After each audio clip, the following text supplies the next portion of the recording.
A paz do Senhor, meus irmãos. Vai tudo bem com os irmãos? Vamos fazer uma oração? Oração nunca é demais. Fazemos uma oração para que Deus possa me usar nesta noite e trazer uma palavra ao teu coração, de maneira que você venha crescer um pouco mais no dia de hoje. A estatura de varão perfeito, que é Jesus, às vezes demora um pouquinho. Então, a cada palavra, a cada culto, a cada ministração, a gente vai chegando mais perto, sentindo esta presença gloriosa do nosso Deus. Oremos. Pai Celestial, bendito seja o teu nome. Mais uma vez estamos em tua presença nesta noite, em que estaremos analisando o capítulo 9 de Marcos, alguns versículos para que possamos aprender um pouco mais da tua vontade. Abre os nossos olhos, abre o nosso entendimento, que a nossa vinda à tua casa, ou o momento que nós abrimos o YouTube e estamos acompanhando esta palavra, não seja em vão, mas que a cada minuto, a cada momento deste culto, o Senhor continue presente, como o Senhor já se fez presente aqui, nesta noite. Continua abençoando a tua casa, abençoando o teu povo, dando-nos sabedoria. Dai-nos revelação de quem é o Senhor. Em nome de Jesus, amém. Podeis assentar. Nós encerramos a doutrina da semana passada, no versículo 7. O versículo 8 é apenas uma conclusão, dizendo que após a transfiguração, após a aparição, após o diálogo que os discípulos tiveram com Jesus ali de fazer as 3 cabanas, eles olharam, veio uma nuvem, eles olharam para um lado, olharam para o outro, e não tinha mais ninguém com Jesus. Apenas Jesus e os discípulos, os 3 estavam, e eles descem da montanha, do Monte da Transfiguração, para a próxima história que nós estaremos meditando no dia de hoje. Do versículo 9 até o versículo 13, nós temos aí, antes dessa história propriamente dita, o que está acontecendo? Jesus dá uma informação no versículo 9. Jesus diz para eles, não quero que vocês contem o que aconteceu aqui hoje para ninguém. Nem para os 9. Não está escrito aqui, mas para ninguém é ninguém, não é isso? Sim ou não? Para ninguém é ninguém. Não espalhem esta notícia. Então, eles 3 guardaram essa palavra até que Jesus morreu e Jesus ressuscitou. Se os irmãos recordarem, Jesus já tinha dito que ia morrer algumas vezes no capítulo anterior, e nós temos agora também Jesus dizendo que vai morrer. E vai ressuscitar. Irmãos, Jesus sabia o que estava acontecendo com ele. Jesus sabia que ele era o Filho de Deus. Jesus não estava iludido, Jesus não estava enganado, Jesus não estava sem compreensão do ministério que Deus deu para ele realizar na terra.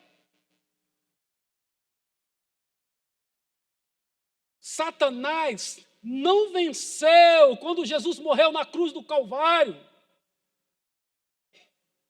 Quem vence é Jesus, porque o plano de Deus era a morte de Jesus. Jesus veio ao mundo para morrer. Esta mensagem não podemos esquecer. Ele veio para morrer. Ele morreu, diz a Bíblia, antes que houvesse mundo. Porque para Deus o presente, o passado, o futuro, para Ele é a mesma coisa. Antes de criar o mundo, Ele trouxe a solução. E a solução era o sangue de Jesus sendo derramado para perdão do pecado da humanidade, para que a humanidade pudesse ser religada a Deus e pudesse entrar em comunhão com o Senhor soberano. Amém? Então, no versículo 9, ele diz, descendo eles do monte, ordenou-lhes que a ninguém contasse o que tinha visto, até que o Filho do Homem ressuscitasse dos mortos. Aí surge um questionamento, eles começam a questionar, o que está acontecendo? O que é isso que está acontecendo aí? O que é ressuscitar dos mortos? E eles começam a discutir. Enquanto estão descendo, talvez Jesus está indo à frente ou à retaguarda, e os três estão discutindo o assunto. Versículo 10. E eles retiveram o caso entre si, perguntando uns aos outros, o que seria aquilo, ressuscitar dos mortos? E interrogaram-no, dizendo, por que dizes os escribas que é necessário que Elias venha primeiro? E respondendo Jesus, disse-lhes, em verdade, Elias virá primeiro, e todas as coisas restaurará. E como está escrito do Filho do Homem, que ele deva padecer muito e ser aviltado, ser morto, humilhado. Digo-vos, porém, que Elias já veio, e fizeram-lhe tudo o que quiseram com ele, como dele está escrito. Se a gente for para Mateus, capítulo 17, no versículo 12, que coisa gostosa é estar lendo os evangelhos, misturando eles. Você está gostando, irmãos? De fazer essa comparação, de pescar um pouquinho aqui em Mateus, um pouquinho ali em Lucas, e complementar a história. Vamos ver o que está escrito lá no versículo 12. Jesus acabou de dizer que Elias já veio. Então, quem é Elias? O versículo 13 de Mateus 17 diz quem é. Então, entenderam os discípulos que lhes falava de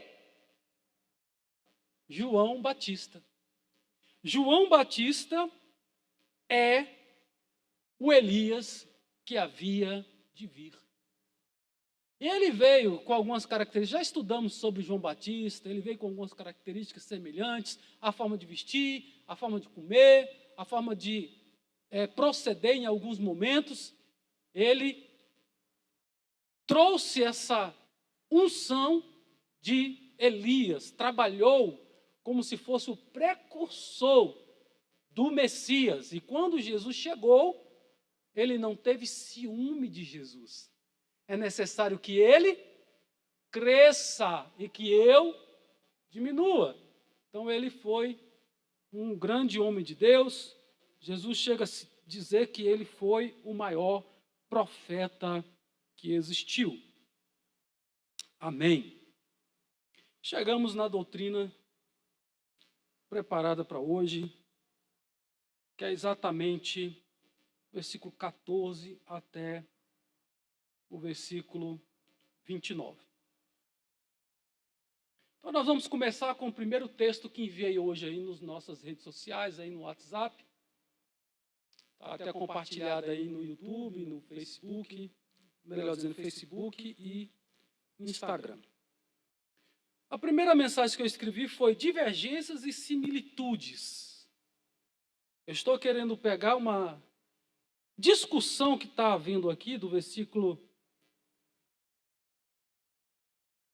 bem no início, versículo 14. Na verdade, não é o 14 mesmo. Eu estou lá em Mateus, mas é aqui em Marcos. Versículo 14 até o 16. Vamos ler? E quando se aproximou dos discípulos, viu ao redor deles grande multidão e alguns escribas que disputavam com eles. Então estava tendo uma disputa. Quem estava disputando? Os discípulos. Quando se aproximou dos discípulos, os 9 discípulos de Jesus estavam lá, ao pé da montanha, fora do topo da montanha. Então, os 9 discípulos estavam lá. Ao redor deles, grande multidão. E alguns escribas que disputavam com eles. Então, os escribas estavam tendo uma discussão com os 9 discípulos. Amém? Para a gente entender.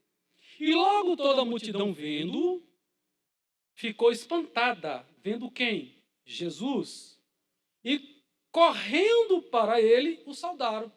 Vieram até Jesus e saudaram Jesus. E perguntou aos escribas: que é que discutis com eles? O que é que você está discutindo com os meus discípulos? Qual que é o assunto?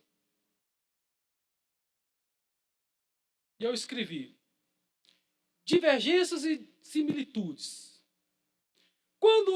Quantas divergências teológicas têm separado o povo de Deus? A briga antiga até hoje tem revoltado homens que concordam ou discordam dos seus antecessores. Tem um povo dizendo aí: eu sou arminiano, eu sou calvinista. E tem um outro povo dizendo: vocês são calvinistas, vocês são arminianistas. Irmãos, eu não sou nem um e nem outro, não sou de um nem de outro. O meu negócio é com Jesus. Eu sou de Jesus. Não estou preocupado com teoria de homens. Eu estou preocupado com o que a Bíblia diz. A Bíblia diz. O que é que a Bíblia diz? Eu fico com a Bíblia, eu fico com a palavra, eu fico com o que Jesus está falando. Irmãos, enquanto nós estamos discutindo,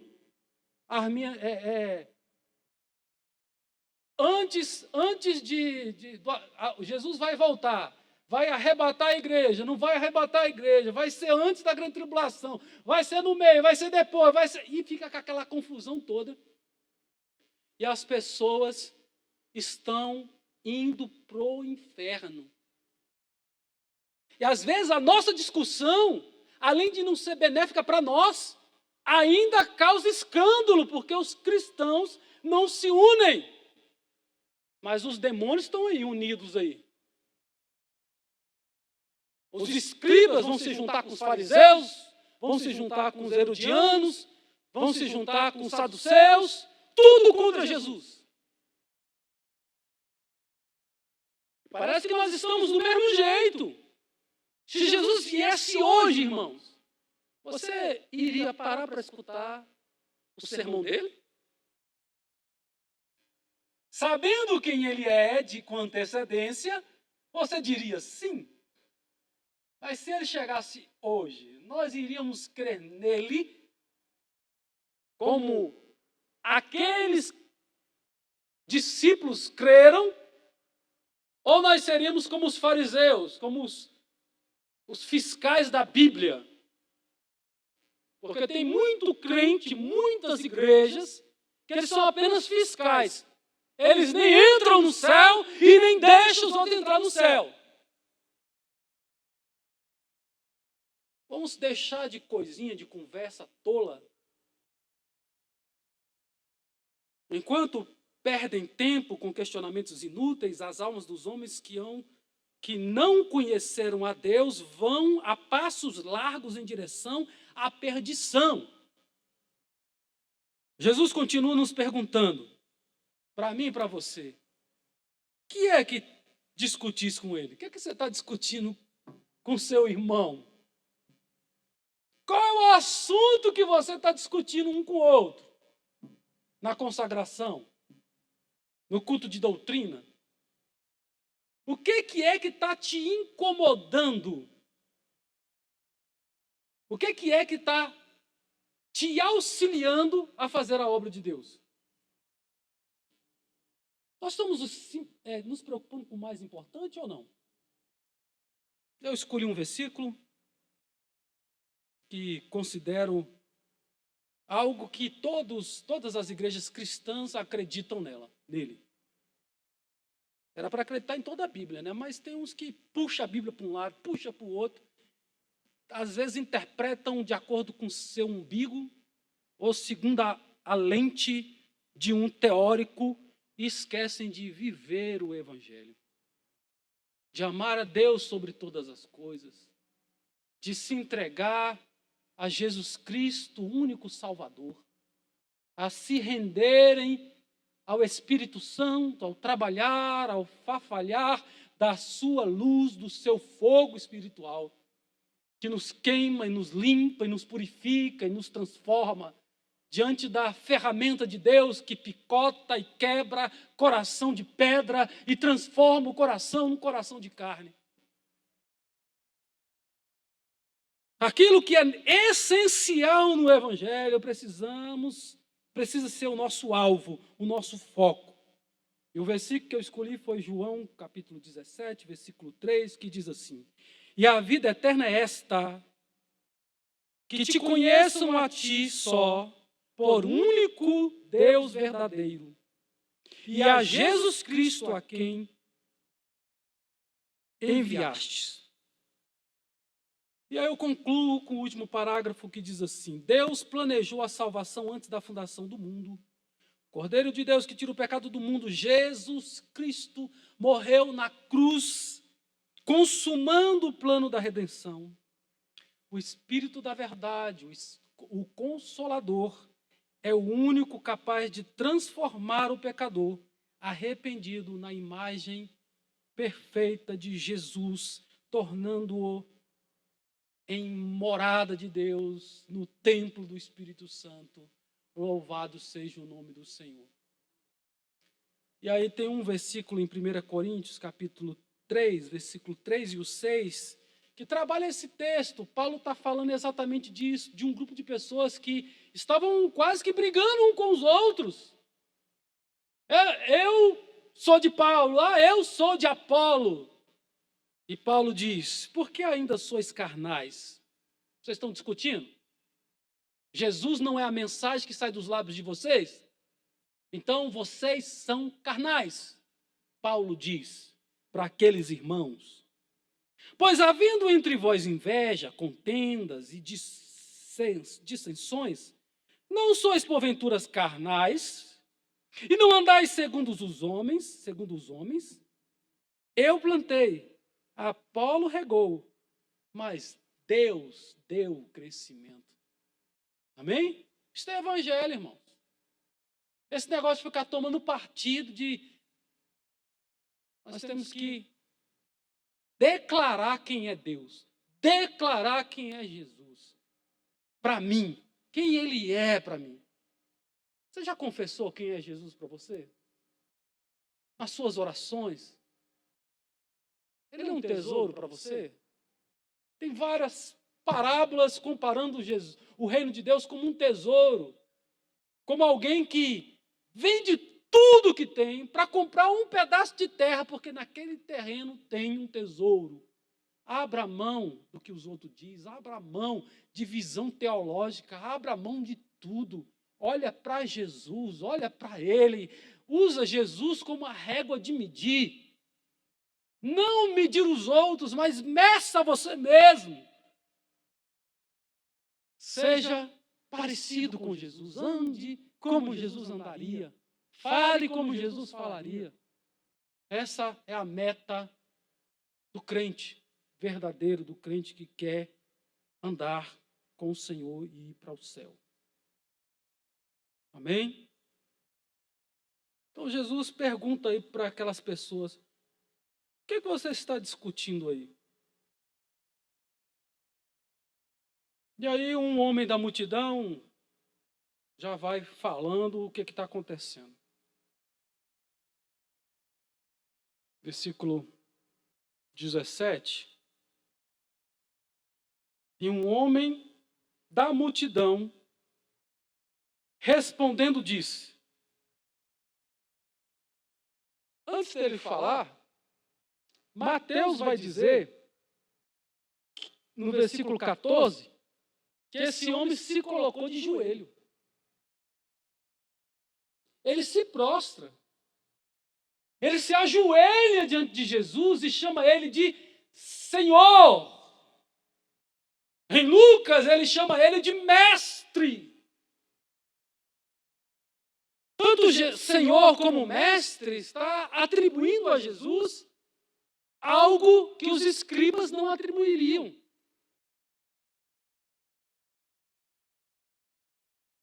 Mas ele atribui isso a Jesus, ele se prostra, ele adora Jesus. Porque o ato de ajoelhar, judeu não ajoelha diante de homens.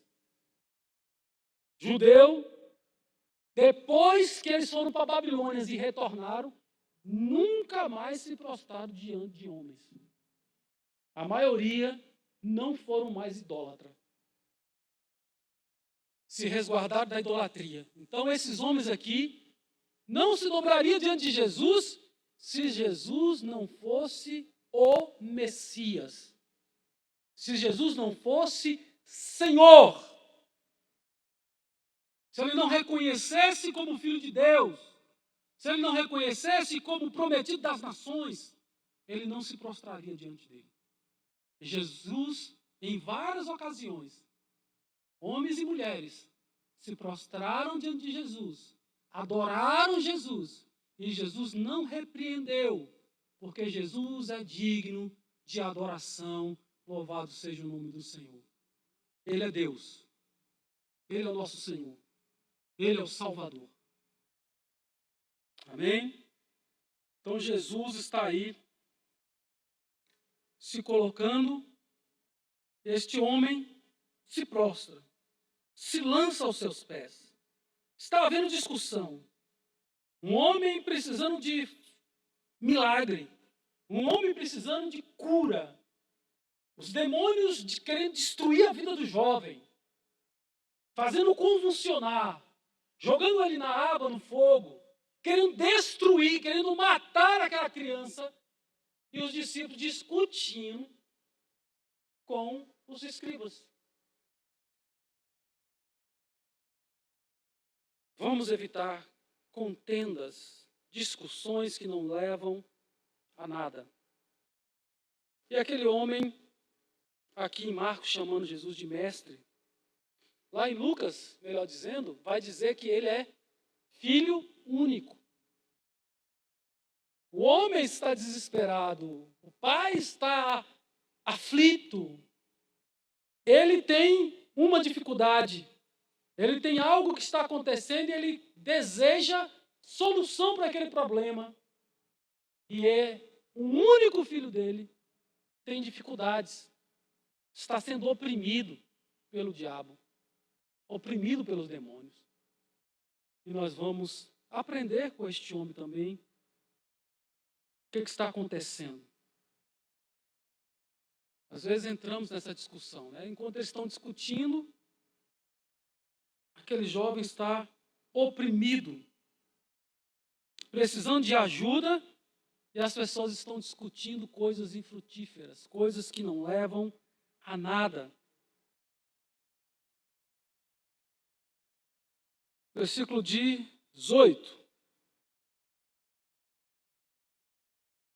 Lucas 9:38 diz que ele é filho único, esse filho aqui, né? Mestre, trouxe-te, o versículo 17, o meu filho que tem um espírito mudo. Teve um outro milagre que Jesus foi expulsar um espírito mudo e a pessoa também não falava. Mas aqui quando Jesus vai expulsar, diz que Jesus expulsou um espírito imundo, em um dos evangelhos diz imundo, no outro vai dizer que era um espírito mudo e surdo. Mas geralmente, quem não consegue escutar, não consegue falar. Você sabia disso? Eu preciso escutar as vozes para que eu possa também falar palavras. Eu conheço alguns surdos e mudos. Ou só mudo, porém, na verdade, surdo, né? E ele consegue falar. Era uma jovem lá de Gurupi, onde a minha esposa, meu sogro foi pastor, onde eu casei com a minha esposa naquela igreja, lá no estado de Tocantins, no Gurupi. E aquela jovem, ela tentava falar. Ela aprendeu os sons das palavras, os sons das vogais. Então, quando ela queria falar, ela balbuciava, mas a voz dela não saiu uma voz comum, uma voz normal, como se esperaria. Sai uma voz com dificuldade de dicção, de som, de entonação. Não faz a admiração. A voz dela é um pouco meio que média, né? Mais grave. Ela não tem habilidade da fala porque ela não escutou. Então, preciso escutar para poder falar. Eu já disse para os irmãos a minha teoria para o homem falar, né? Por que o homem fala? A história quer dizer que um dia um homem descobriu a fala. Que aí o homem começou a querer falar alguma coisa, que antes ele só fazia barulho. E mostra os homens, tipo os homens da caverna, fazendo só barulho e batendo no peito como se fosse Tarzan. Mas a Bíblia diz, e eu creio na Bíblia Sagrada, que Adão, todos os dias, Deus vinha falar com ele. De manhã e de noite. E todas as vezes que Deus ia falando, a fala veio para o homem. O homem começou a falar. O homem começou a interrogar, a questionar. O homem tornou-se um falante, porque ele recebeu a fala direta do próprio Deus. Se você pesquisar, eu já falei isso aqui uma outra vez que eu estava falando sobre esse assunto. Se você fizer uma pesquisa, você vai ver que tem gente, há pouco tempo atrás, aí, uns 10 anos atrás no máximo, eu não sei direito, agora eu não vou conseguir lembrar da pesquisa que eu fiz, que uma jovem lá nos Estados Unidos, que os pais alcoólatras e drogados não criaram a filha como deveria criar. Jogou a criança para lá, só pensava em beber cachaça e usar droga. Então vivia só viajando aí nesse mundo das drogas e a criança sendo criada pelos cachorros. Porque quando ela estava perto do pai e da mãe, ela só entrava no tapa e na agressão física. Então ela encontrou carinho no cachorro e ela ficou com os cachorros. Irmãos, ela anda de 4 igual cachorro. Ela late igual cachorro. E ela não fala palavras. Ela, depois que descobriram isso, tiraram ela dos pais, e aí tem todo aquele processo, e aí foram tentando educá-la, e ela foi aprendendo a falar. Mas a fala só vem, ela é aprendida, escutando o outro falar. Então, a minha teoria é que o homem fala porque Deus falou com o homem lá no jardim. E desde o primeiro homem aprendeu a fala, e assim os pais passaram a fala para os filhos, e é assim que a gente aprende. Amém? Mesmo sem estudar, a pessoa pode ser analfabeta, ela sabe falar? Se ela tem pai e mãe, sabe. Se ela tem alguém que criou ela, tem como falar. Ela vai falar, às vezes, do jeito que os pais falam. Se os pais tiverem uma cultura e a linguagem for maior, tiver mais estudo, a linguagem dos filhos também vai acompanhar. Tem uma criancinha fazendo sucesso aí no YouTube, né? Falando palavras difíceis. Vocês já viram isso no YouTube, aí, no Facebook, no Instagram, nesses canais aí, né? A mãe tem uma cultura e ela só ensina palavras difíceis para a menina. E a menina pequenininha falando aquelas palavras do tamanho do mundo. Então, a gente passa e o filho copia.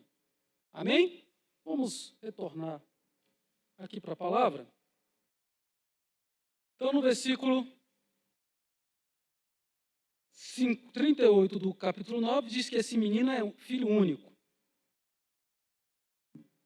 E este, onde quer que o apanha, despedaça-o.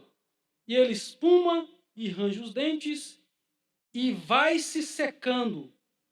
E eu disse aos teus discípulos que o expulsassem, e não puderam.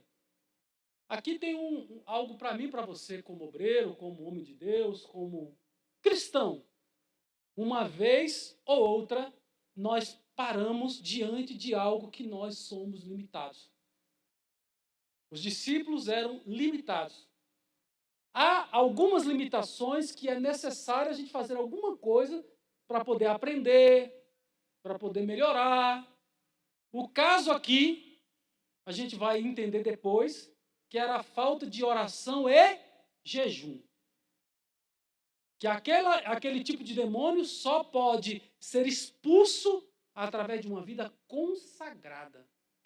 Oração e jejum é a única forma ou uma das formas mais efetivas do cristão se tornar santo. Todos podem orar e consagrar. Não precisa saber ler.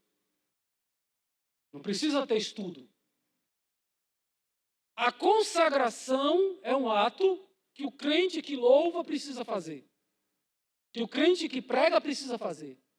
Que o cristão que quer um dia habitar nas mansões celestiais precisa fazer. Porque através do jejum você quebra a carne. É momento de quebrantar a carne através do jejum. Quando eu jejum, eu digo não à minha carne, estou dizendo sim para Deus. Eu estou dizendo não para a carne, estou dizendo sim para o meu espírito. O espírito clama a Deus e a carne clama pelo pecado. O que for mais forte vence a guerra.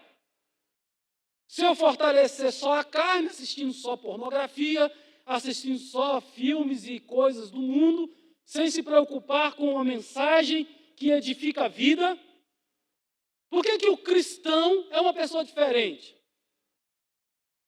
Primeiro, o cristão frequenta um local. Qual é o local? A igreja.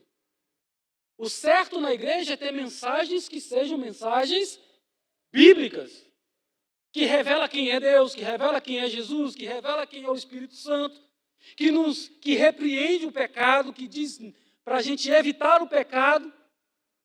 Então, todas as mensagens ministradas, elas tendem a conduzir-nos para mais perto de Deus. Como é que o cristão se aproxima mais de Deus? Quando ele ouve a palavra por meio da pregação, quando ele ouve a Bíblia ou lê a Bíblia.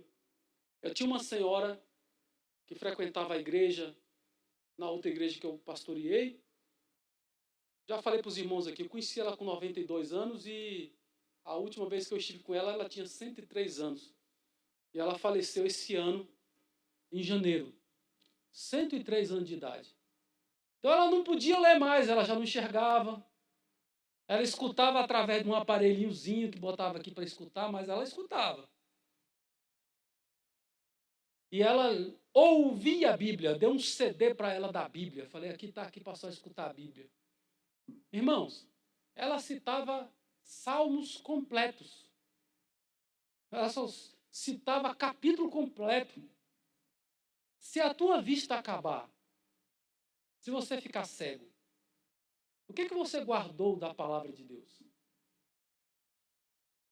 Se um dia acontecer algo e você tiver alguma debilidade, o que restou da sua vida de consagração com Deus? Se você foi impedido de vir à igreja por alguma situação, que às vezes a gente sabe, a pessoa pode estar presa, a pessoa pode estar no hospital, internada. O que pode te levar para perto de Deus? Irmãos, sem vir na igreja, eu tenho que conseguir ser crente. Mas como é mais fácil vir para a igreja, ouvir uma palavra, ouvir alguém, que a gente sabe que tem dificuldade, que é problemático, mas quando vem para a igreja, o Senhor vai aperfeiçoando. Parece que ele está crescendo, ele fala, aí você olha para ele e fala assim, se ele está crescendo, eu também vou crescer. Amém? Eu também posso crescer, porque eu também estou servindo ao mesmo Deus. E esse Deus que transformou o meu irmão, também pode transformar a mim. Igreja é para isso, para colocar um monte de gente cheia de problemas, problemáticos, que estão num processo de transformação, que estão no caminho da Nova Jerusalém. E um vai ajudando o outro a chegar lá também, amém? Um suportando a fraqueza do outro. É o forte relevando palavras dos mais fracos. Ignorando. De vez em quando eu leio a Bíblia e eu fico admirado com a Bíblia. Tem duas pessoas falando para a gente não ouvir tudo que os outros falam. Que eu li recentemente. Uma é Samuel. Não, Samuel não. Saul. Saul foi escolhido para ser rei. O profeta profetizou, tacou o jarro de azeite na cabeça. Tem muita gente dizendo que Saul foi escolhido pelos homens. Mas a Bíblia diz que foi Deus que mandou ungir Saul. Quem escolheu Saul foi Deus. Então, Saul foi escolhido por Deus, Deus derramou o azeite, mandou o Samuel derramar o azeite, ele foi consagrado. Aí ele está, depois de consagrado, depois de revelado que ele seria o rei, ele está lá na cidade dele lá, e o pessoal fala assim, esse aí não é o filho de fulano, e começa a falar coisa dele, ele fica caladinho, ó. Diz que ele cala a boca e finge que não escuta. Ele faz de conta que não está escutando. Não estou nem escutando. Deus falou. Deus vai fazer. Quem disse foi Deus. Se Deus falou, Deus se responsabiliza. Irmãos, por que a gente escuta o outro? Você entendeu que Deus te chamou? Você entendeu que Deus pagou o preço para que você fosse salvo? Meu irmão, não perca porque o pastor falou uma coisa para você. Que alguém falou, um obreiro, um irmão da porta, o irmão não me cumprimentou, eu não vou mais nessa igreja. Seja maduro, seja crente forte, seja cristão capaz de comer uma comida de mocotó, seja criança, só tomando leite, igual Paulo falou, não. Queria dar tutano para vocês e vocês estão tomando leite.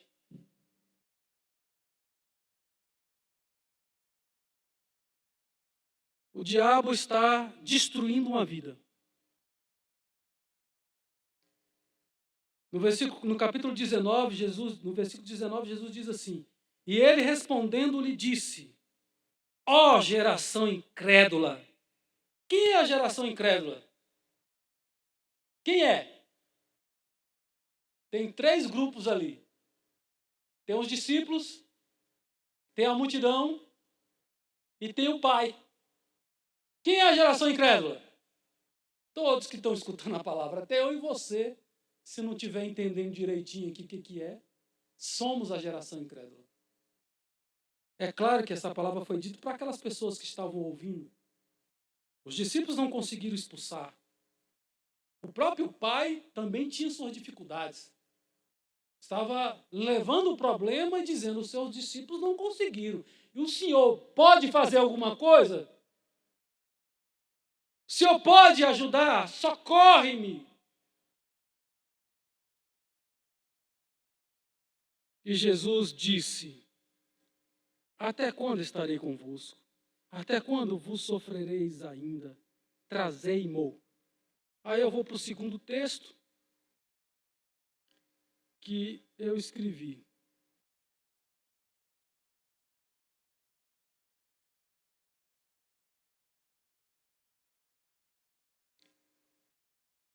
Que está em algum lugar. A intercessão de um pai. É isso? É isso mesmo. Está aqui na ordem correta. Quantos pais têm desistido dos seus filhos por algo que ocorreu no passado, por alguma atitude ou palavras impensadas, ou até ditas de propósito? Palavras foram ditas de maneira impensada ou foram ditas de propósito. O que você faz com seu filho? Abandona? Deserda? Antigamente, muito no passado, se o filho fosse desobediente, o pai falava, não, você está deserdado, a partir de agora você não quer obedecer, você está deserdado. Virava um escravo, um servo. Na Bíblia, um filho desobediente podia matar. O pai podia levar lá para a congregação, esse menino aqui é desobediente, ele não quer andar no caminho correto, não. Todo mundo pegava em pedra e tacava a pedra e matava aquela criança. Nós estamos vivendo um tempo da graça, graças a Deus, né, irmãos? Imagine eu e você aí, hein? Sendo um filho desobediente, sendo levado lá, ou tinha direito ou leva pedra.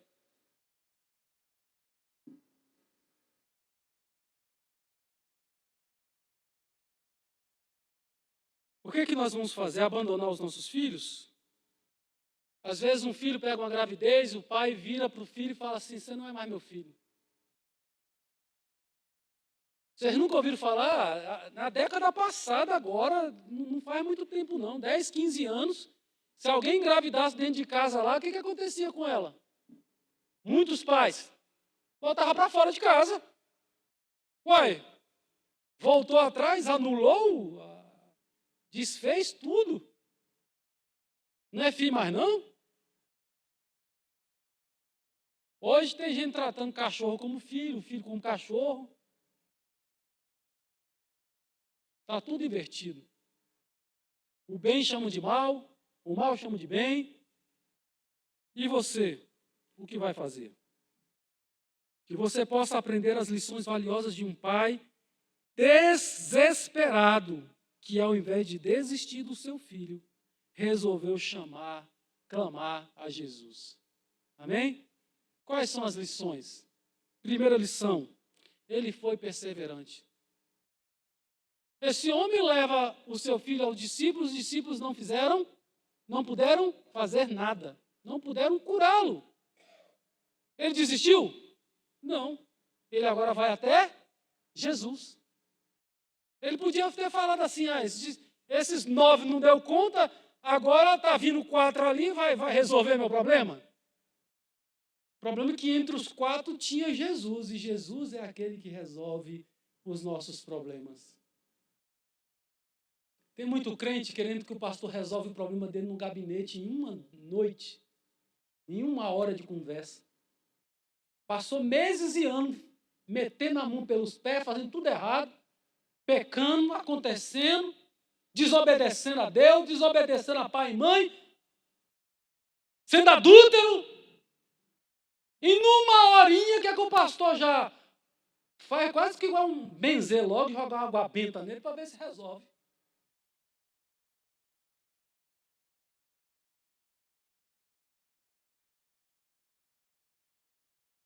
Pastor. É que tem hora que a gente fica nervoso, tá? Mas deixa eu voltar para cá. Ele foi perseverante. A gente precisa confiar mais em Deus, irmãos. A gente precisa apresentar os nossos pecados diante de Jesus antes de falar com homens. A pessoa pecou.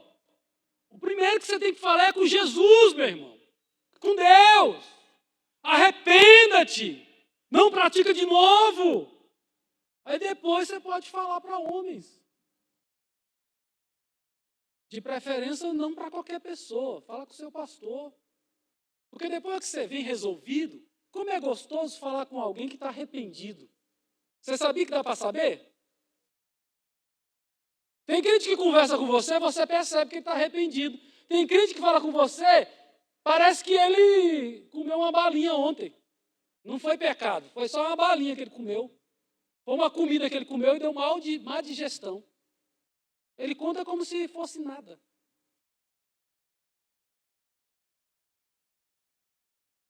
Mas quando a pessoa já confessou para Jesus, quando a pessoa já resolveu o problema, ela vem quebrantada, ela vem com humildade. Ela não vem defendendo cargo, defendendo posição e fazendo imposição. Ela vem toda quebrada, porque ela já se humilhou diante de Deus, que é o mais importante. Ela já se humilhou diante do Deus Todo-Poderoso. Homem, para ela não importa. Esse homem, quando ele se prostra diante de Jesus, ele não estava nem aí para os escribas, ele não estava nem aí para aquela multidão, para os 9 discípulos e para os outros. ele apenas se jogou, se lançou aos pés de Jesus. Ele não se preocupou com o que os outros iam pensar, com crítica de homens. Ele só adorou a Jesus, só adorou. Louvado seja o nome do Senhor. Esse homem foi perseverante e ele recebeu a sua vitória. A segunda lição que esse homem nos dá: ele adorou a Deus, ele adorou a Jesus. Ao chegar, ele se ajoelhou, simplesmente se lançou, já falei, né? Aos pés de Jesus e chamou ele de mestre, de Senhor, reconhecendo ele como Messias. Terceira lição: ele intercedeu pelo filho. O filho não podia falar, estava mudo pelo demônio. Não podia falar a necessidade dele. Não podia dizer para ele: pai, me leva para a igreja. Porque todo lugar que o pai levava, o filho passava vergonha nele. O filho caía. Os comentaristas dizem que esse momento aqui parece epilepsia. Podia parecer uma epilepsia, porém é demônio. Está bem claro nos 3 textos que era espírito mau. E que Jesus expulsa o demônio. E que os discípulos não puderam expulsar o demônio. Então aquele homem intercede pelo filho. Existem problemas que superam a nossa força. Então é melhor você clamar para quem resolve. Clamar por misericórdia. Clamar pela bondade do Senhor Jesus, pela compaixão dele. E ele pode resolver o teu problema. Quarta lição: ele teve empatia. O que é isso? Ele se colocou no lugar do filho. A empatia não é apenas se colocar no lugar do outro. Entender o outro. Sentir sentir, é procurar sentir. O que está acontecendo com o outro? Sentir a dor do outro. A empatia, você sente o que a pessoa está sentindo.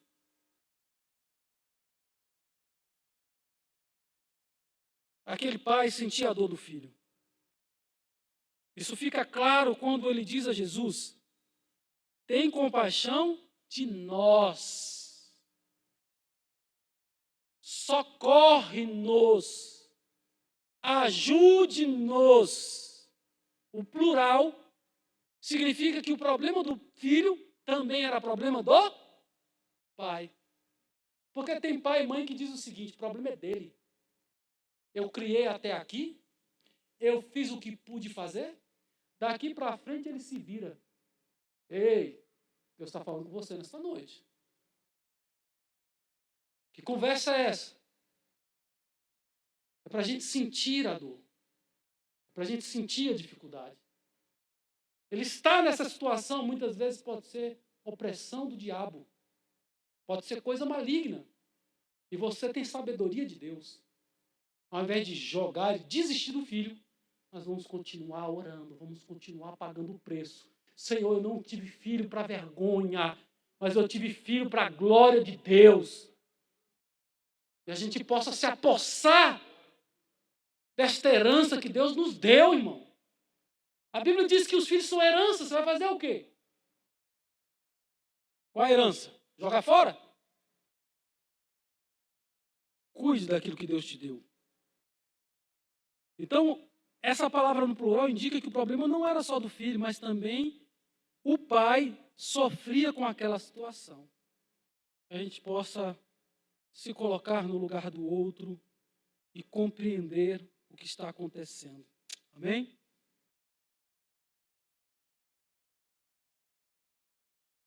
Vamos para o último texto.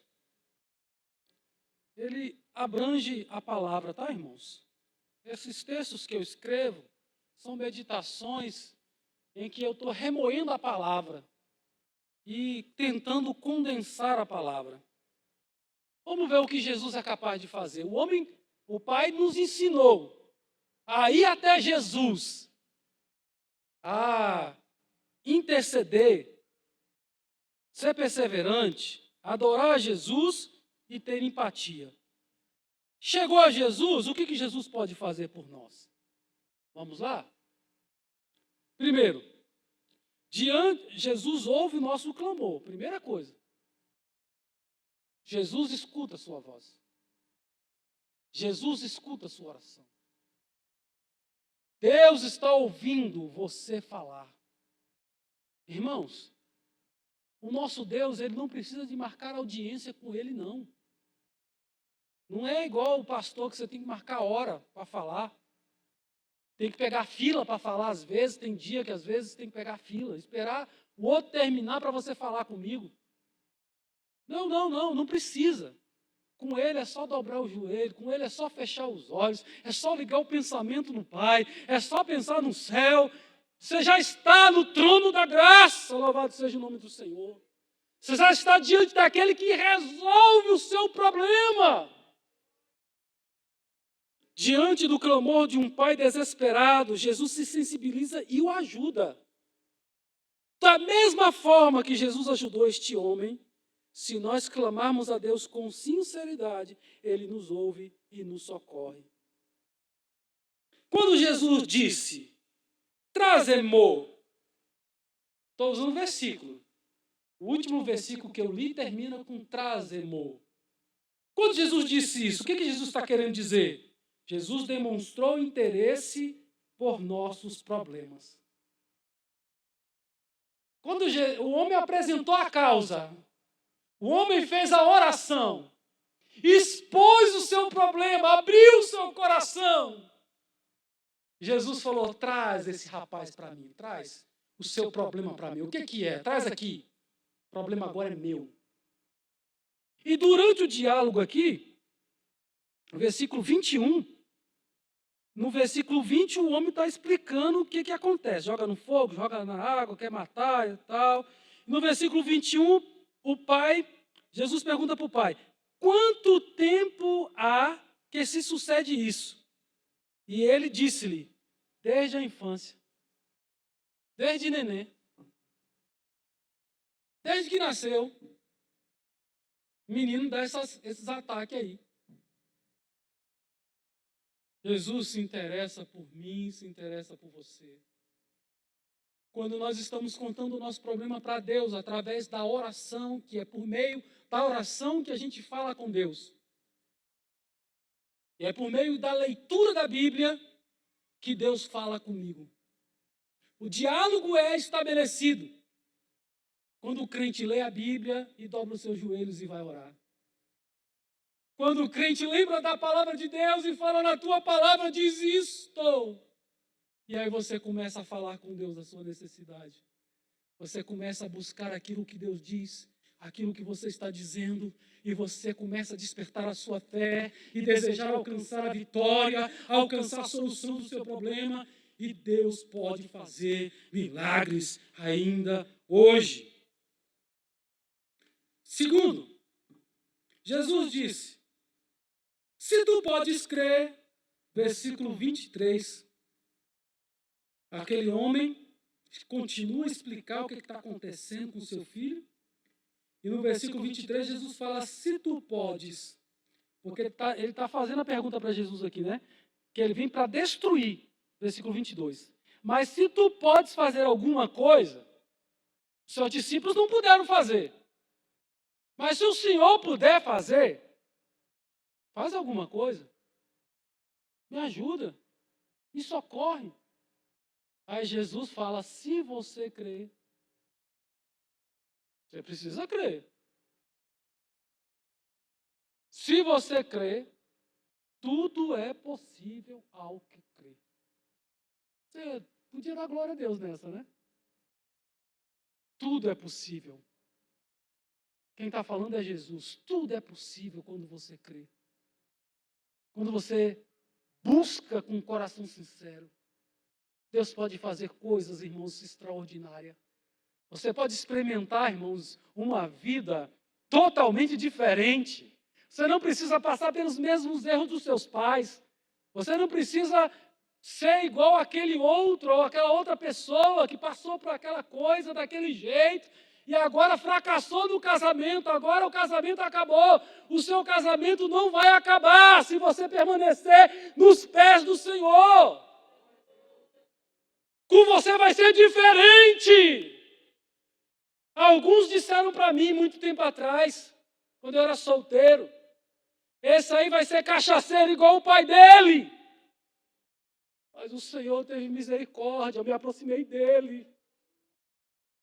E porque eu me aproximei dele, ele foi derramando graça, foi derramando luz, foi dando sabedoria, foi me ajudando a fazer escolhas como solteiro, na vida pessoal, na vida sentimental. E o Senhor foi cuidando. E teve os meus erros, e eu pedi perdão, e Ele me perdoou. Oh, remerecandarabachovas. Jesus se interessa por você, mas você precisa fazer alguma coisa. Jesus pode fazer. Esse problema que você está passando, essa crise que você está enfrentando, esse problema de saúde que você está enfrentando, Jesus é poderoso para curar, para fazer milagre, mas você precisa crer. Se você crer, tudo é possível. Tudo é possível. Jesus, o que Jesus quis dizer com essa frase? Jesus apresenta a fé como forma de alcançar a resposta das suas orações. Não adianta orar porque o outro ora. Os discípulos oraram como eles oraram da outra vez e expulsaram demônios. Eles curaram enfermos através das orações deles. Eles já tinham ido para o campo missionário. Agora estavam só. Jesus tinha ido orar. E eles estão lá embaixo e veem o problema, eles não conseguem resolver. E Jesus está dizendo, se você tiver fé, tudo pode acontecer. Tudo é possível ao que crer. Jesus despertou a fé daquele homem. A reação daquele pai foi imediata. Foi um arrependimento, foi de forma de choro. Ele chorou diante de Jesus e disse para Jesus, ele declarou, eu creio, Senhor. Mais uma vez, atribuindo a Jesus a sua messianidade. Ajuda-me com a minha incredulidade. Ó geração incrédula! Aquele homem estava no meio daquela geração incrédula. Jesus, quando repreendeu a todos. Agora este homem reconhece, me ajuda na minha incredulidade. Eu creio, eu declaro, eu creio, eu quero um milagre na minha vida, na vida do meu filho. Eu sei que o Senhor pode fazer. Ajuda-me na minha incredulidade. Terceira frase que Jesus vai falar, ou que eu selecionei, né? Na melhor dizer isso. Versículo 20. Jesus disse, 20 não, né? Estou em Mateus de novo aqui. No versículo 25, que no 24 ele está chorando, ele está em lágrimas, dizendo que acredita. Versículo 25. Jesus, vendo a multidão, que a multidão corria, repreendeu o espírito imundo, dizendo-lhe, espírito imundo e surdo. Mas antes disso, irmãos, vamos aqui para Mateus. Mateus, capítulo 17, versículo 20 mesmo, que eu estava aqui aberto. E Jesus lhes disse, por causa da vossa pequena fé, porque em verdade vos digo, se tiverdes a fé como um grão de mostarda, direis a este monte, passa daqui para acolá, e há de passar, e nada vos será impossível. Aqui Jesus, nesse capítulo 17, ele está falando, respondendo a pergunta dos discípulos, né? E eu separei essa frase. Se tiveres fé como um grão de mostarda. Jesus incentivou a fé. Como a semente tem um grande potencial, mas depende das condições próprias para crescer. Toda semente cresce? Se ela não for plantada nunca, ela cresce? Germina? Não. Ela precisa de condições específicas para germinar. Precisa de uma terra adubada, precisa ser molhada, precisa ser plantada, para ela poder germinar. E a fé? O que a fé precisa? Todo mundo tem a fé. A fé, se você declarar ela em Deus, é o território fértil. Se a sua fé não for na sua força, se a sua fé não for em homens, se a sua fé não for naquela irmã da oração, se a sua fé não for só se o pastor colocar a mão, se a sua fé for em Deus, a sua fé será frutífera. E quando a gente impõe a mão, o pastor, alguém da oração, da consagração, ou alguém aqui, no culto de terça-feira ou domingo, é bíblico. E colocarão as mãos sobre os enfermos e eles serão curados. Falando dos presbíteros, né? Dando essa autoridade. Mas não tendo presbítero, quem tiver que tem uma vida de oração, de consagração, pode colocar a mão e orar. Não vai precisar de chamar alguém que está longe para poder vir resolver o problema. Você mesmo consegue orar e abençoar aquela pessoa. Amém? Se tiveres fé do tamanho do grão da mostarda, então Jesus está incentivando a fé. Assim como a semente depende de condições propícias para crescer, assim a fé precisa estar em Jesus para ser efetiva. Aí a última frase aí que Jesus disse, na verdade, está trocada essa terceira e a quarta aqui no meu, né? Sai dele e não entres mais nele. Esse sai dele está em Marcos capítulo 9, versículo 25. Espírito imundo e surdo, eu te ordeno, sai dele e não entres mais nele. Essa frase, o que Jesus quer dizer? A solução de Jesus, ela é permanente. Ela não é temporária. Quando Jesus faz um milagre, ele faz um milagre verdadeiramente. Algumas pessoas Jesus adverte, vais e não peques mais. Ele disse isso para aquela mulher que cometeu adultério. Ao homem que foi curado de cegueira, Jesus fala para ele, ó, cuidado, para que não te suceda coisa pior. E o que é pior do que ser cego naquela época, hein? Morrer sem a salvação. Não é a escuridão da vista humana, mas a escuridão do mundo espiritual.